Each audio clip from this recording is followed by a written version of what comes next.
ভালো জীবনের আশায় আন্দোলনে গিয়ে এখন বেঁচে থাকাই দুরূহ হয়ে গেছে মোফাইলের। হারাতে বসেছেন চলার শক্তি। এ পাশ দিয়ে লাগছে পুরো হাড় ভেঙে বাইরে হয়ে গেছে মাংস নিয়ে। আমি এতটুকু ভাবছি যে আমার পা পুরো ভেঙে গেছে, পায়ে আমার আর কোনো শক্তি নাই। বৈষম্য বিরোধী ছাত্র আন্দোলনের কর্মসূচিতে গিয়ে পুলিশের গুলিতে দ্বিখণ্ডিত হয় তার ডান পায়ের উরুর হাড়। আমার গুলিটা লাগছে রাত 12টার সময়। আমার যখন গুলিটা লাগছে তখন আমি পড়ে গেছি সম্পূর্ণ রাস্তার উপরে। আমার সাথে যারা ছিল সালমান হসপিটালে নিয়ে যায়। পেশায় ছিলেন বৈদ্যুতিক পাখা কারখানার শ্রমিক। দরিদ্র পরিবারে বর্তমানে বেকার পড়ে আছেন, সাথে যোগ হয়েছে চিকিৎসা ব্যয়। এ অবস্থায় অসহায় হয়ে পড়েছে মোফাইলের পরিবার।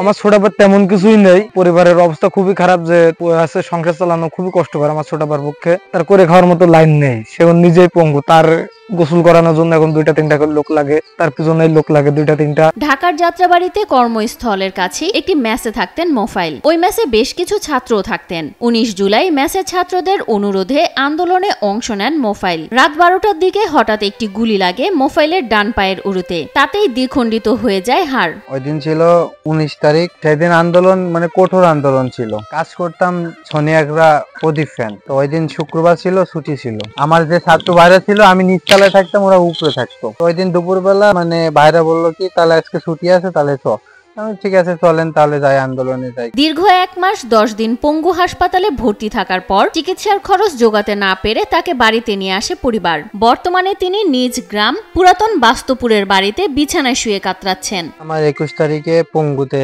পাঠায় দেয়। তো ওই দিন নিয়ে যাওয়ার পরে আমার রাত 12টার পরে অপারেশন করাইছে। ডাক্তারে বলছে যে হসপিটালে বেশি থাকা যাবে না, পরে ইনফেকশন ছড়াচ্ছে। একটু টাকা পয়সা একটু খরচ, ওষুধ তো আপনার সব দামি ওষুধ। পরিবারের সদস্যরা জানান আগামী 1 বছর বাড়িতে বসে চিকিৎসা নিতে হবে মোফাইলের। বাবা রাজমিস্ত্রির কাজ করেন, শারীরিকভাবে তিনিও অসুস্থ, ফলে নিয়মিত কাজে যেতে পারেন না তিনি। এই অবস্থায় অচল হয়ে পড়েছে পুরো পরিবার। প্রায় 1 বছর বসে খাওয়া লাগবে, যেহেতু এখন আমি পড়ে আছি। এখন আমার যা কিছু খরচ সবকিছু তো পরিবার থেকে দেখবে। এখন পরিবার তো দেখতে পারছে না, আব্বুও কাজ কাম করছে না। বর্তমানে নিজের কাজগুলো নিজে করতে পারেন না মোফাইল, সহযোগিতা নিতে হয় অন্যের। গোসল খাওয়া থেকে হাঁটা চলায় লাগে সহযোগিতা। মরার ওপর খাড়ার ঘা হয়েছে পায়ের অস্বাভাবিক যন্ত্রণা, বিশেষ করে রাত হলেই বাড়ে যন্ত্রণা। পা কামড়ানোটা কমে না, পা কামড়ায়, অতিরিক্ত পা কামড়ায়। ছেলে আমাকে এখন যাই একটু সহযোগিতা করতো।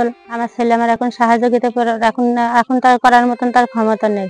জ্বালা যন্ত্রণা সহিতে শুয়ে থাকতে পারে না। উঠে সময়তে হয়তো হেঁটেও বেড়াতে হয়, চালের বাতা ধরে দাঁড়িয়ে থাকে। বসুন্ধরা টিস্যুতে ছাড়ের ছড়াছড়ি। বসুন্ধরা টিস্যু নিয়ে এলো নিশ্চিত ছাড়। মোফাইলের পিতা হাফিজুল বিশ্বাস জানান অনেকেই খোঁজ খবর নিচ্ছেন, কেউ কেউ সহযোগিতাও করছেন, কিন্তু সামনের কঠিন সময়ে সমাজের বিত্তবানদের সহযোগিতা ছাড়া কঠিন হয়ে পড়বে তাদের জীবন। কিছুই নাই, জমি জায়গা, খুবই সমস্যার মধ্যে আছি। ওষুধগুলো ছেলে কিনতে পারছি না। ছেলে ইনকাম করছে, সেই ইনকাম হয়তো আমাদের বাড়ি কিছু পাড়াইতো, খাওয়া দাওয়া করতাম। ছেলে গুলি লাগে, সেই ধরনের এখন পঙ্গু অবস্থা।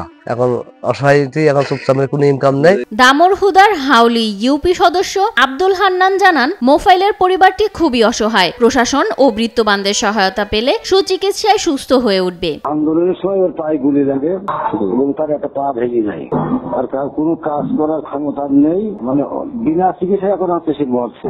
সমাজের মানুষের সহযোগিতা করতে একান্তই দরকার। তারপরও গ্রাম এলাকায় গরিব মানুষ যতটুকু পাচ্ছে ততটুকু করছে না।